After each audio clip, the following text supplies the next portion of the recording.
one by number 6. The miscommunication there by Schultz and Sawaski on that last play.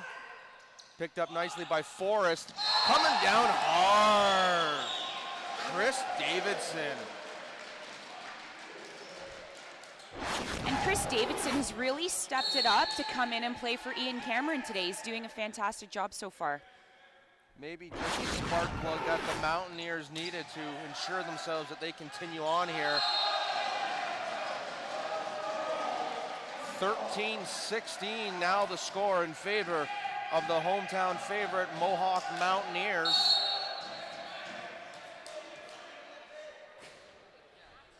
Sawaski behind the line. Great first pass by Fanshawe, picked up nicely. Dylan Subject is now into the game for Fanshawe.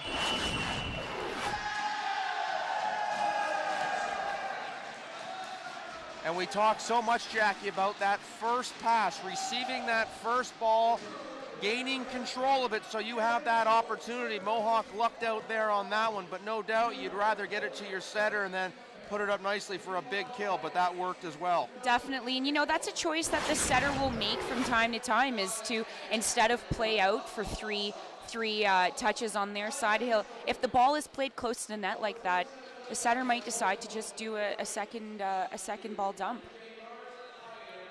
And of course, those second ball dumps can be very hard to defend upon. Fanshawe sitting at 10-6 throughout the regular season. We can see that they upset the 3rd seed in the East to qualify here. And as you talked about, Jackie, they have a very well-balanced attack. Yeah, they do. That was a big upset. I think that was two weeks ago. They upset Loyalist College in a 3-0 win to qualify.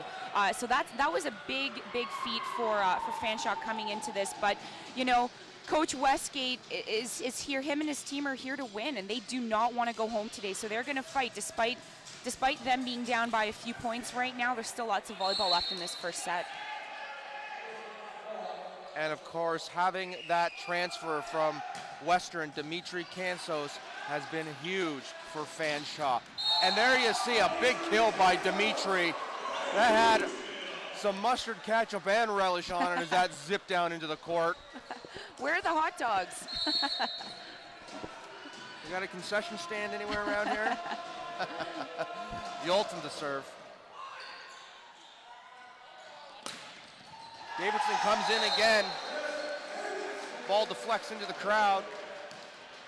Mohawk is doing a really good job of shutting down Dimitri Kansos. I mean, he's had 1 or 2 really nice hits that they haven't been able to defend. But for the most part, they're doing exactly what they said they would, and that's to shut down the left side, Fanshawe's left side. There's Dimitri throwing it back over. Great diving save there by Forrest. Schultz will just throw it over. They'll set up on the defensive side. Fanshawe with the chance now. Dimitri's big swing. Point Mohawk.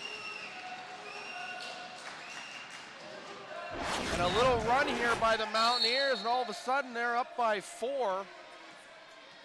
Great effort by Mohawk's libero to get that ball too. Very nice. Tipped at the net, saved by Ross. Hesitation there, double hit.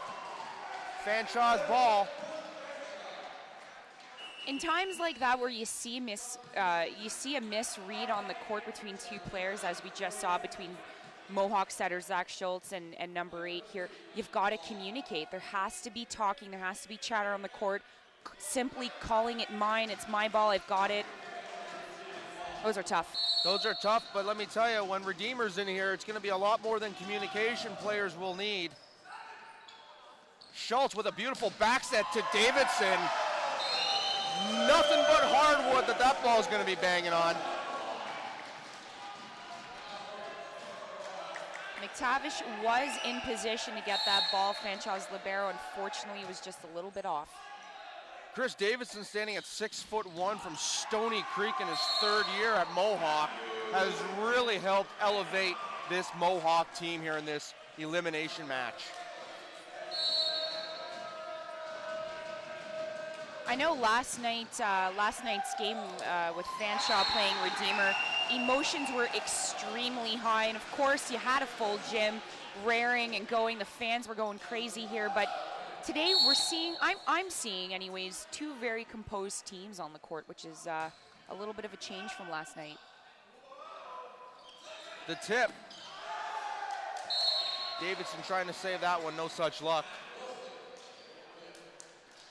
Really impressed with how Cody Forrest is able to handle those first passes, receiving those serves. He's done a fantastic job to this point, which has helped Mohawk get up to this 21-17 lead, and now it's a race for them to 25 as we just have some maintenance done here on the court. Is their serve reception, and as I just alluded to a little bit earlier, Cody Forrest has been doing a wonderful job on those first serves, which has put them in a position here to possibly win this first set.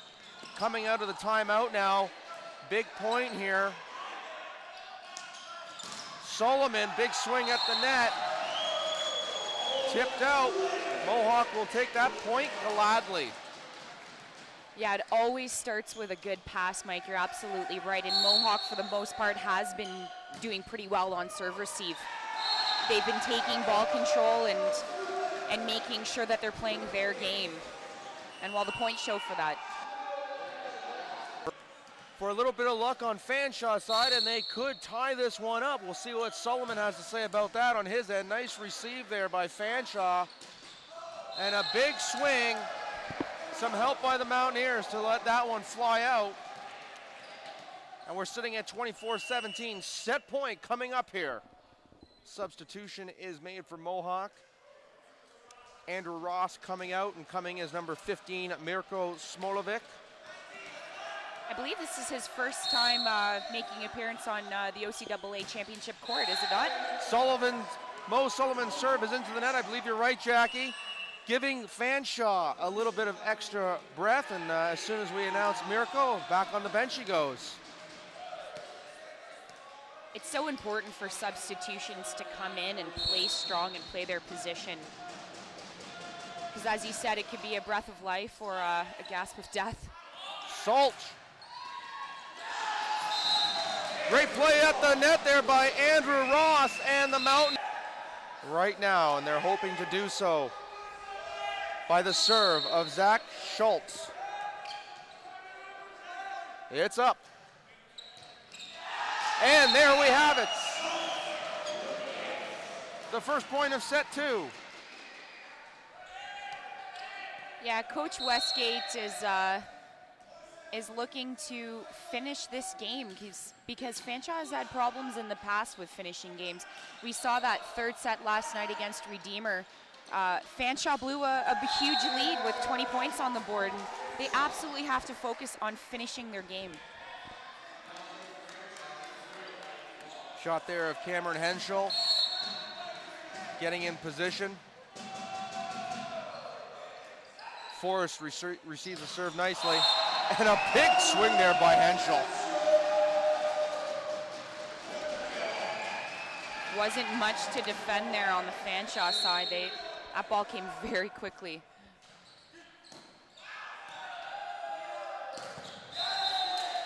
Mohawk considered with home court advantage here for this set right now. As Fanshawe is in town, Mohawk, the local hometown Hamilton favorites. But look out later on as the Royals take to the court. Over 700 strong were in here yesterday afternoon. It's a bit of a change here today. A lot of folks still at work. It's early still. I was speaking with the in-game announcer earlier today. He and I had a nice little chat, and he was telling me that a rock concert normally is at 116 decibels. Well, here at the Royal Dome, they got up to about 114 decibels. I think my ears can attest to that for sure, Mike. It was fun to watch. Replay on that last point.